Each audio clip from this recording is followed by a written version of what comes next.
So, agenda for tonight, this is the first session for 4 sessions on Introduction to Python. I'm going to start off with 7 principles of programming. To an extent that's arbitrary. There's no rule that says there are only 7 principles. But I think these are the basic principles of programming that you really should know.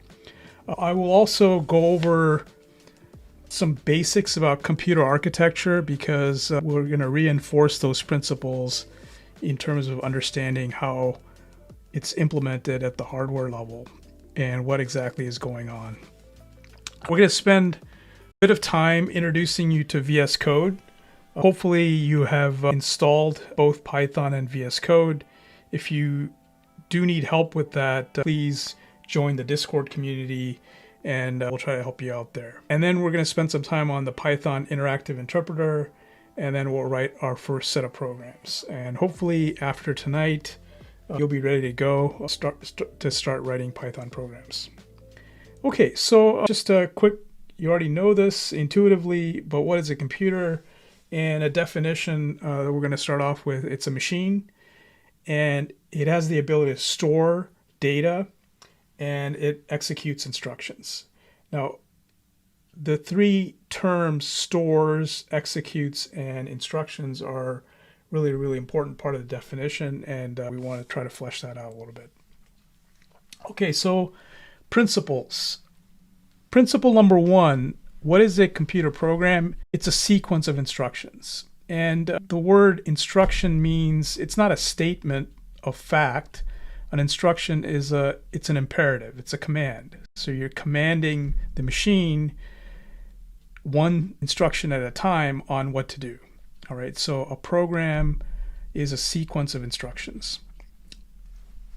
Each instruction performs one or more computations. So this is another critical idea, is the idea of a computation. There are many ways we could define computation, but I really want you to lock on to this idea of a computation is we have some data and we perform operations on that data. And this is going to become a very, very critical idea. So our working definition of a computation is we have data and then we perform operations on that data. Now notice I started with 0, and in Python it's indexed with 0. That's one of the things that you're going to learn about Python and differences among programming languages. So I started my listing of the principles starting with 0 to be Pythonic. Third principle, the results of a computation can be stored and retrieved a variable. So variables play an important role, and their function is it allows us to store results of a computation, then we can retrieve them at a later time, and also store data. Another critical principle is that data elements have a type, just like on the Noah's Ark. Animals got onto Noah's Ark, and each animal was of a certain type or genus. So same way, you're going to learn data has data types.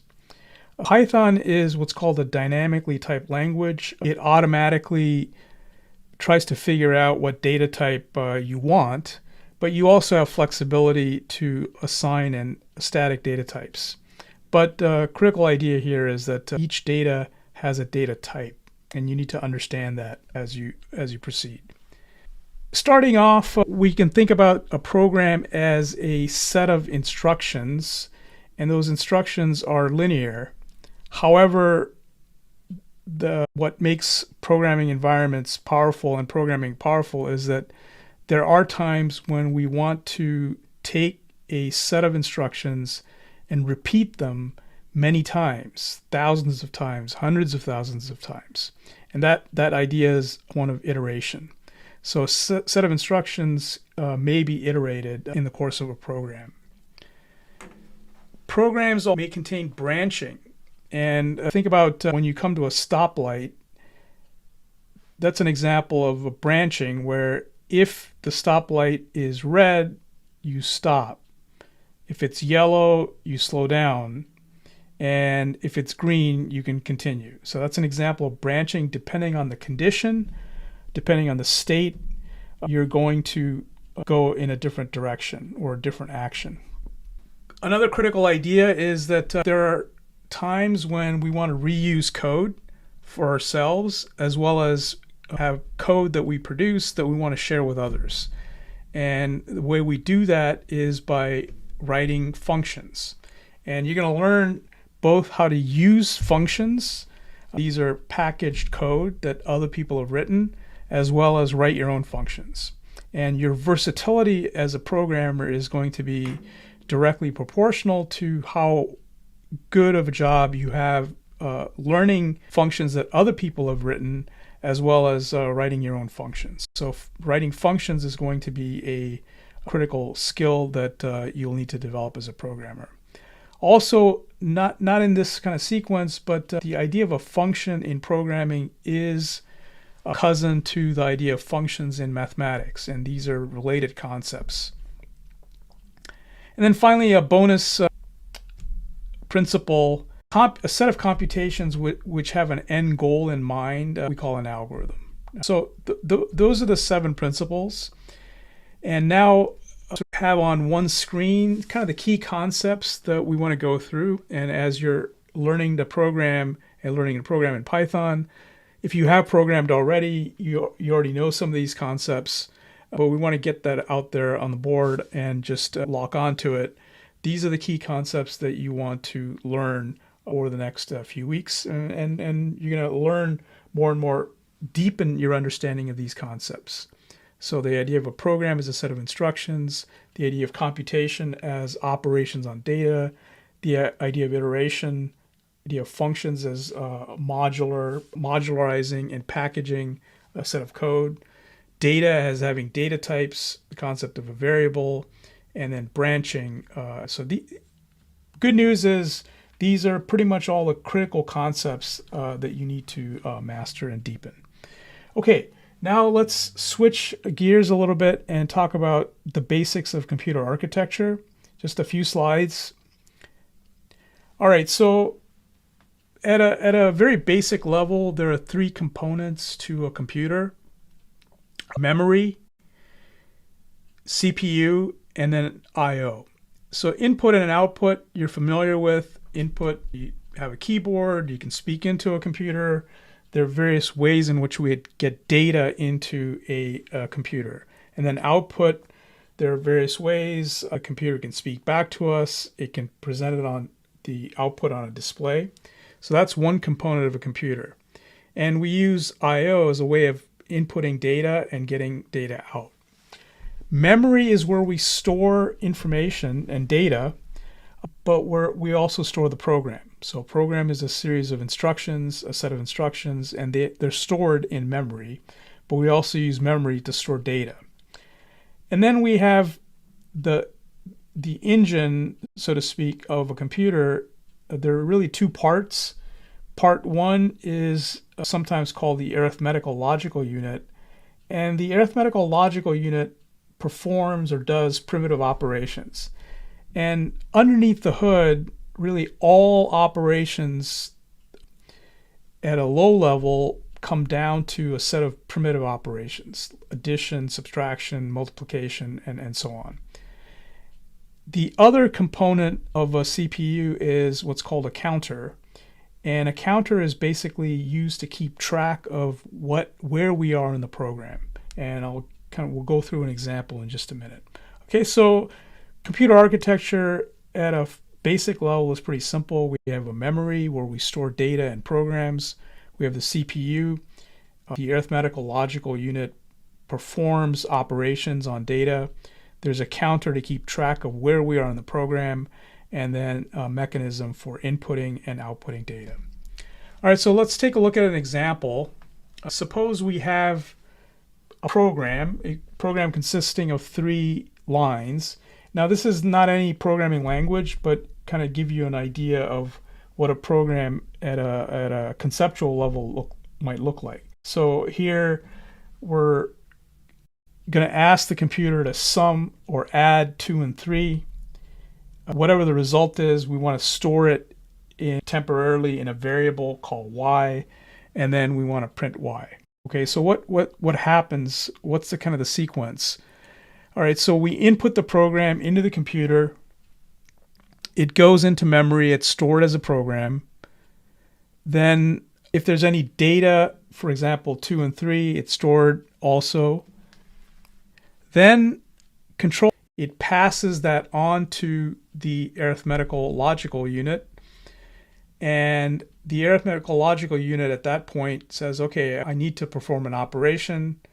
It retrieves the data from memory, 2 and 3. Then it performs a sum operation. And then it's done, it's finished. Control unit goes to the second line in the code, retrieves the second instruction. Here we're storing the result as Y. Then it goes to the third instruction and then prints Y. Okay, so this is just a very conceptual quick run of how a program works. All three mechanisms or units of a computer come into play. Memory for storing, retrieving data, CPU for performing the primitive operations, and a very important part is a counter that keeps track of where I'm in the program, and then input and output. Okay, so we've seen as an example kind of straight line programs going through each line of code sequentially, but that would be very boring, and it's going to allow us only to do it won't allow us to do everything that we want to do. So a very, very important idea and ability that computers have and need to have is called branching. And this is not a flowchart for all types of conditional statements or branching, but one example. And it kind of gets it to the core logic of branching or conditional statements. So what happens is you're at some statement of code or some line of code. When it gets to the next line of code, in the case of branching, there's a test or test condition. And we'll look at an example of that probably next week. We might even do that today. But there's a test.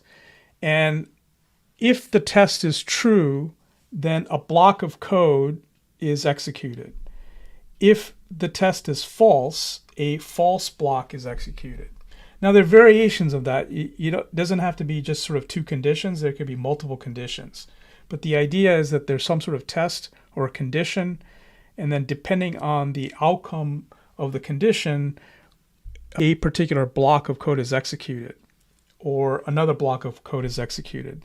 Once that block of code is executed, the instruction set, the control unit, goes on to the next line of code. Okay, so branching is going to be a fundamental idea that you're going to have to incorporate in your programming. Another fundamental, so there are really three elements to the flowchart for a conditional statement. We have some sort of test. We use an expression, and that evaluates to something that as either being true or false. If it's true, then the true block of code is executed. If it's false, the false block of code is executed. We're going to see in Python this. There's a data type called a Boolean, and a Boolean has only two values, true or false, and it's the result of some sort of test or a condition in a program. We also have this idea of iteration. There are going to be instances in which you want to repeat a block of code multiple times, hundreds of times, thousands of times. Now, this is only one pattern for iteration. We're going to look at in the next 2 to 3 weeks, actually 3 patterns for iteration. This is only one of them. This pattern of iteration is same idea. We come to a test. If the test is true, we're going to execute a code block. When the code block is fully finished, completed, we go back to the test. And we keep looping until the test generates to false. And then we step out of the code of the loop. Now, this is a pattern for what's called a while loop. But there are 2 other patterns of iteration that we'll look at in the form of for loops. One is when you know exactly how many times you want to repeat a code block. And that's used using a for loop with something called range. And then another idea of iteration is when you don't know how many times you want to repeat a code block. However, you have some sort of collection and you want to go through a collection of objects one at a time and execute some set of code, and then keep going until every element in the collection is exhausted. There also could be mixing and matching. You might have a condition within a for loop, etc. All right, but the concept here is one of iteration, and right before that, we looked at conditions. Okay, so that's it for the idea of principles and a computer architecture. Number of concepts are pretty small, and at the moment, if this is your first exposure to programming, this is going to sound very abstract, and that's okay. As you see examples and repeated patterns, this is all going to make sense. Okay, so now let's switch gears a little bit let's go to Visual Studio Code. Okay, so hopefully you've had a chance to install Python and also to install VS Code. And if you haven't been able to do that, there are a couple of videos that will walk you through that. And if you run into questions, please let us know through Discord. Somebody did ask where the link to Discord. I'll post that a little bit later at the end. It's also available, and we'll post it on the Meetup site for these sessions. Okay, so now we're in Visual Studio Code. Now this is absolutely critical, and I think this is one of the things that's going to distinguish this course from other courses that you might be taking or thinking about taking. Visual Studio Code, now there are a variety of editing environments. However, Visual Studio Code, for a variety of reasons, I think has now become kind of de facto. The point here is going to be you really have to master a environment in which you're going to be coding. So it's not good enough just to know how to code. This is the cockpit. A pilot needs to know how the cockpit works and what the instrumentation is in the cockpit. So think of yourself as a pilot. A programmer is a pilot. You need to know how to fly the cockpit. All your instrumentation is going to be in the cockpit, and this is where you're going to live, so to speak, as a programmer. So it's very, very critical in the coming weeks and months to really master this environment, and it's an extremely powerful environment. Okay, so today I'm just going to walk you through some of the basics of this environment. Okay, so typically you're going to see when you launch Visual Studio Code something like this.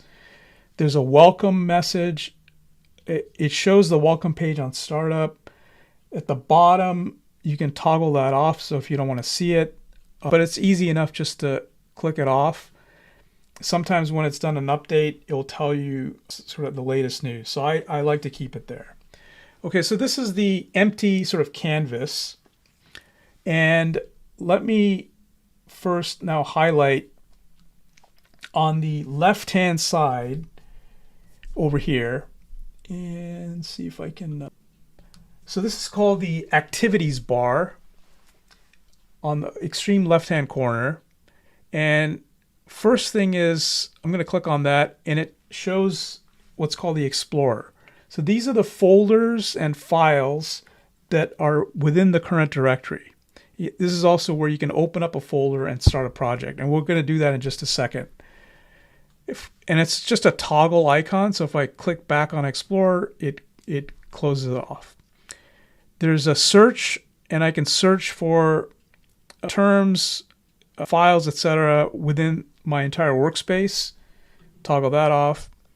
There's source control. Now, we're not going to get into source control in this introduction tonight and the next several sessions. However, in the further, if you stay with it, this is key set of skills that you need to have. It's called version control, source control.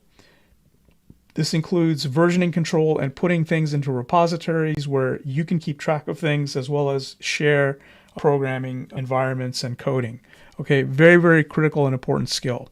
And Visual Studio Code has some great tools to let you be able to do that. So that's source control. Then we have run and debug. When you have a problem and you want to track down a bug, there are some tools that you can use to help debug your code. And a bunch of those tools will be exposed here. Then we have extensions.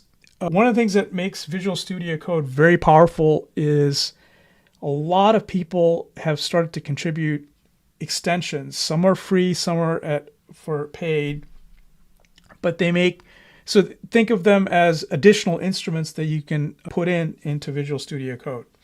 And I think this is really what's made Visual Studio Code very, very powerful.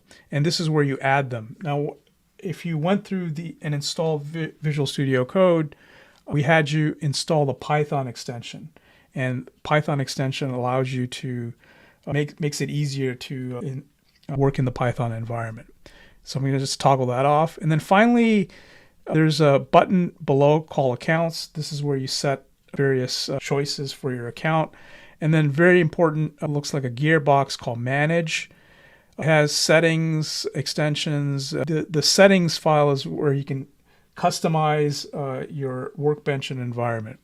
And in further sessions, we'll go over that. So activities bar on the left-hand side. Now, I'm going to call your attention to a couple of keyboard shortcuts. I'm on Macintosh, and it's slightly different on a Windows machine. So one important is show all commands. On a Macintosh, it's Shift Command P, and that brings up at the top a list of all the commands that are possible. Okay, so this is a shortcut to get to all the commands that are available to you. It shows all the commands. I think in Windows it's Control Shift P, but I'll verify that, or you can verify that. Another one which I use all the time, and I kind of do it right at the beginning in Macintosh, it's Control. I think it's hyphen. It's the leftmost key, and this brings up the terminal. Now, you can also come up to the menu and expose that. Now, this is going to be a key part of the environment that you're going to be working in, bringing up the terminal. And we'll look at the terminal more systematically in just a minute. Okay, so now I have a terminal window right below, or terminal pane. And now let's open up and create a Python file, okay, and a Python program. The way to do that is if you have the Python extension installed, this is going to work really beautifully. So click on Explorer, open folder, and then choose some directory. Now, before I program, I have some idea of where I want to store my files. Okay, so for today, I'm going to just create my directory for this project on desktop. I will create a new folder called Session 1. Let's call it Python Session 1. Create, and then open. Now it's going to ask me, okay, there might be files in there. Do you trust the authors of all the files in the parent folders? And I'm just going to yes. I get the welcome tab again. Let me close that. Okay, now what's changed is I have this Explorer. It shows me the folder that I'm in. Let me bring up again the terminal. And the terminal shows me my path. This is my directory path. And something that you have to get used to is learning. These commands come from Linux, I'm going to type ls. That shows the directory files in that particular folder. Okay. If I type pwd, it's present working directory, shows me my path. So users, Galois, desktop, Python session 1. Here on the Explorer on the left-hand side tells me there are no files. I don't have any files in that particular directory. If I want to look at from the UI perspective, you can see that on my desktop, there's a folder called Python Session 1, and it's an empty directory. Okay, so now I'm going to go ahead and create a Python program, Python file. And one way to do that is to click on where it says create a new file. And I'm going to call it hello world.py. And .py, so every Python program or Python script should have the suffix .py. And that tells various applications that this is likely to be a Python script or a Python program. I'm going to hit return. And what it should do is create a window or a tab area where you can type in your Python program. And Visual Studio Code, if you install a Python extension, automatically now knows that you're about to type a Python program, and it's going to has something called IntelliSense, and it's going to give you all kinds of ability to see does the proper indentation, gives you suggestions, and so on. But let's go ahead and just type our first Python program. If I precede something with a $, that means it's a comment. But the Python is not really going to care what you put into it, and it's just a note to myself. So I'm going to call it my first Python program. Now in this case, it's color coded as green.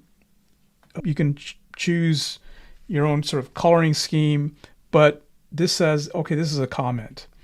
I hit return. Now let's type a real Python statement, print, and we're going to have Python print the string. A string is anything between quotation marks. It could be single quote or double quote in Python. And that's it. So my Python program is really just one line of code, not counting the comment. And let me save it. Command S. I think in Windows it's Control S. Down below in the terminal, I'm going to type clear to clear the terminal. And okay, so just pause here. What do I have going? I've typed a program called helloworld.py, typed in essentially one line of code, Python code. Now I'm going to click on what looks like a play button, and it executes the program. And the output is shown below, called Hello World. All right, a little bit hard to see, but it appears in the terminal window. Let me go ahead and change this, and I'll make an error. Let's call it, I'll put 2 prints. Now, Visual Studio Code and the IntelliSense is smart enough to realize, hey, this is likely to be an error. And that's why it's highlighting or underlining with yellow that there's a syntactical problem. But I'm going to ignore it and just go ahead and execute that code. And down below it tells me name print is not defined. All right, so I've got an error in the program. Let's fix it. Okay, hello world. Now let's add another line of code, print 2 plus 5. Let me clear terminal window below so it's a little bit easier to see, and run the code again. Okay, and now the output is hello world. Then here it does an operation. It adds 2 and 5 and then prints the result, which is 7. Okay, so we've managed to create a Python program, 2 lines of code. We've given it a name hello world.py. Now, of course, here within Visual Studio Code, you can add second program.py. Not being very creative with my names. So now I've got hello world.py. Now I'm creating a second program, second.py. And in here, let's use variables. So let's write a program to calculate the area of a square. Sorry, let's do an area of a circle. Okay, so what's the area of a circle? Well, area of a circle is pi r squared, right? Going back to our geometry days. So how are we going to write a program to calculate the area of a square? So first thing is we need to know what the value of pi is. Now the ways to retrieve that, but we're going to estimate pi as 3.14159. Here I'm setting the variable pi to the value 3.14159. We're going to store that in memory. Now this is a convention, you don't have to do that, but if you have something, a value that is not going to change throughout your program, it's a constant. The convention in Python and also in some other programming languages is to use as a variable name capital letters. So whenever you see a program with a variable in caps, that typically means that the programmer is not going to change that value. Okay, so that's why I'm capitalizing pi. All right, now we're going to set the radius initially to be 1. We're going to take a circle that has a radius of 1. And now let's calculate the area. So area of a circle is pi times, so in Python, multiplication is done using asterisk, and radius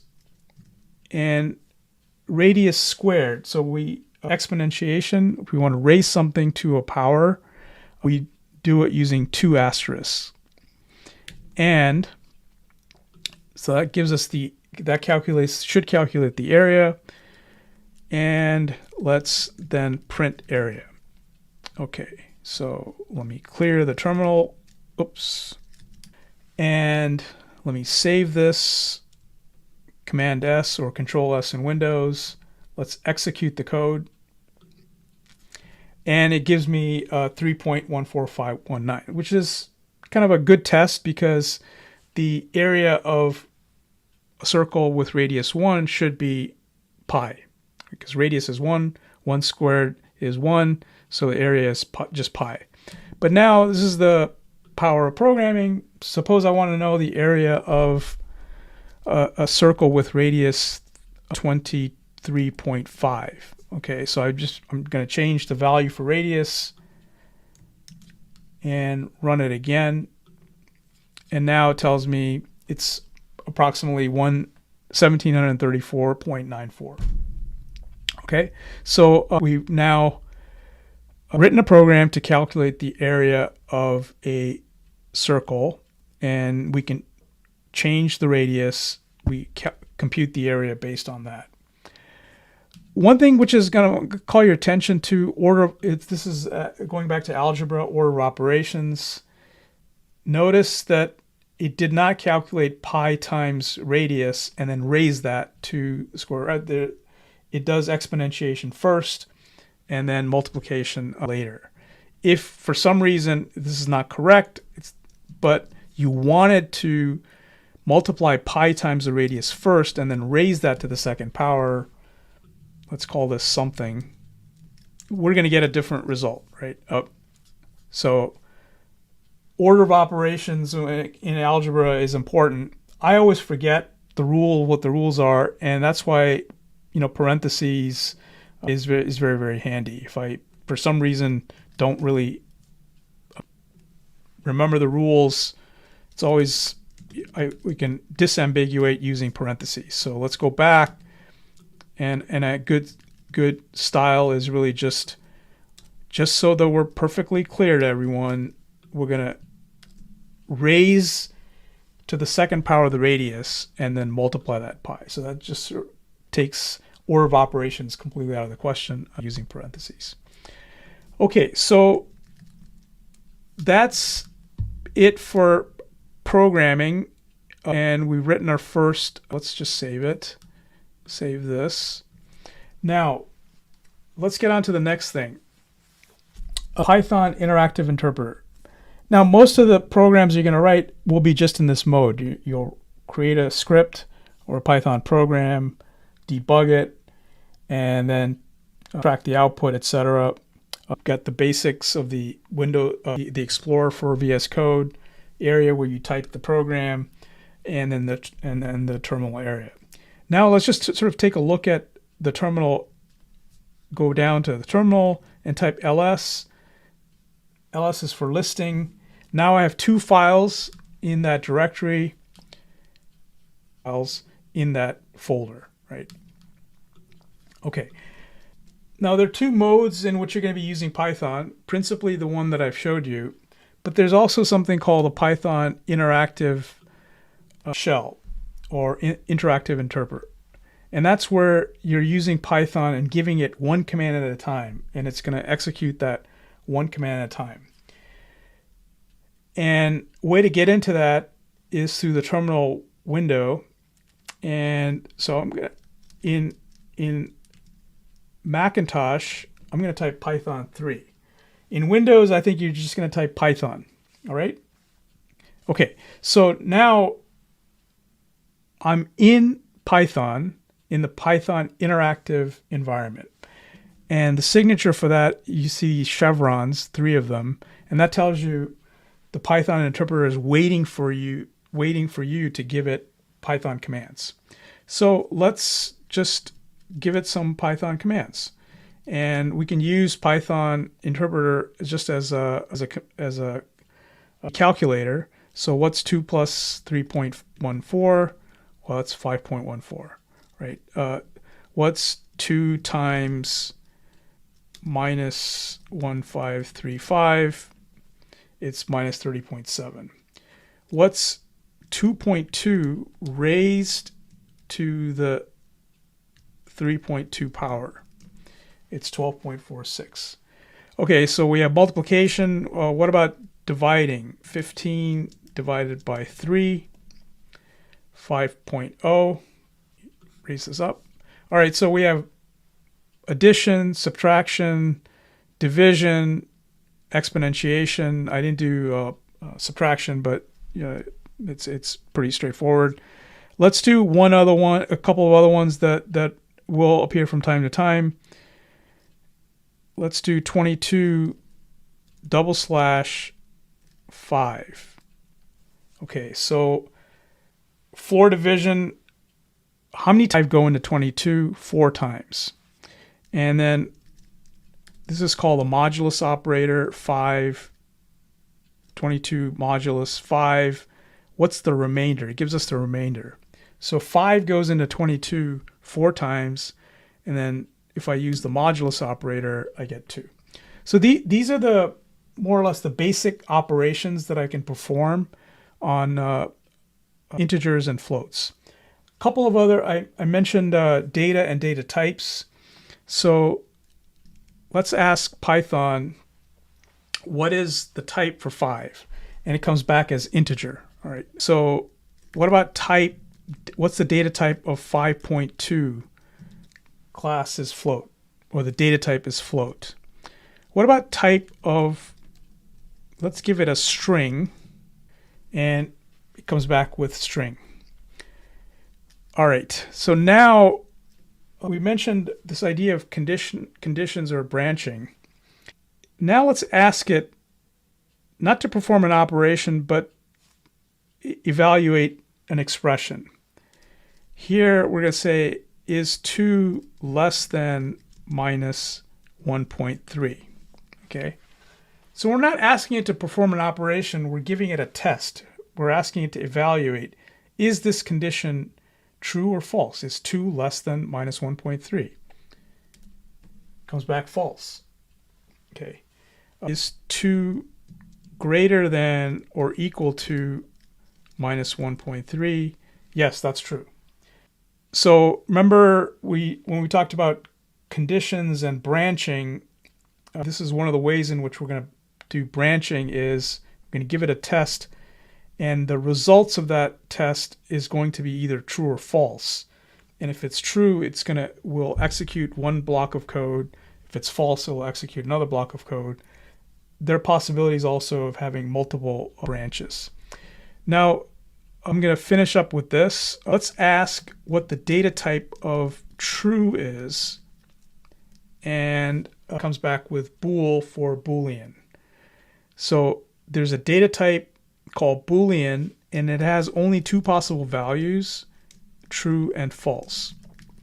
All right, now one other thing just sort of keep in mind, let's ask it what the type is of true, and it's a string. All right, so true is not the same thing as the string true. In fact, let's ask Python, is true equal to? Now here we're not assigning true, we're using two equal signs. We're asking it to compare or evaluate. Is true the same as true? And it comes back as false, right? Because there are two different data types. The same thing is going to happen if we say, is 2 the same thing as the string 2? And it'll say false. All right. So if you don't get everything that's going on here, that's okay. I just want to point out that in Python, each data element has a data type. And one of the ways we can know that is through the command type. Okay, so it's a very, very fundamental part of Python. All right, let me end there. I'm going to exit out of Python. Now back in the terminal window, let me exit from VS Code. And sort of next steps,